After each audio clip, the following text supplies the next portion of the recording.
खान डौलत डुलत आला, खान डौलत डुलत आला, खान दौलत डुलत आला, खान दौलत डुलत आला. डौलत डुलत डौलत डौलत खान येत होता आणि माझं सुंदर स्वरूपाचं राजा सुद्धा समोर येत होत. खान समोर येत होता, राजा समोर येत होत. त्या शामियान्यामध्ये दोनच सरदार होते, दोनच, सय्यद बंडा आणि जिवा महाला. दोघही समोरासमोर आले. पण अगोदरच्या दिवशी माझं राज सावध होऊन गेलं होतं. अंगात चिलखत होत, हातात वाघनख्या होत्या, कमराला दुपट्टा होता. आणि राज भेटायला खानाला समोर गेलं, आलिंगन दिलं. खान बोलला, आओ शिवा, गले से मिलो शिवा. खानाला आलिंगन दिलं, हात फैलावले.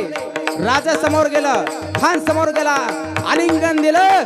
आलिंगन दिल्याच्या बरोबर खानानं दगा केला. दगा केला, माझ्या राजाची मान बगला दाबले. पण राज होत, राजाच्या लक्षात आलं खानानं दगा केला. राजानं हातातल्या वाघनख्या काढल्या. तोपर्यंत त्या खानानं वरून चाकू चालवला. चाकू चालवल्या बरोबर अंगात चिलकत होत. माझं राज वाचवला गेलं. आणि राजाच्या लक्षात आलं खानानं दगा केला, खानानं दगा केला.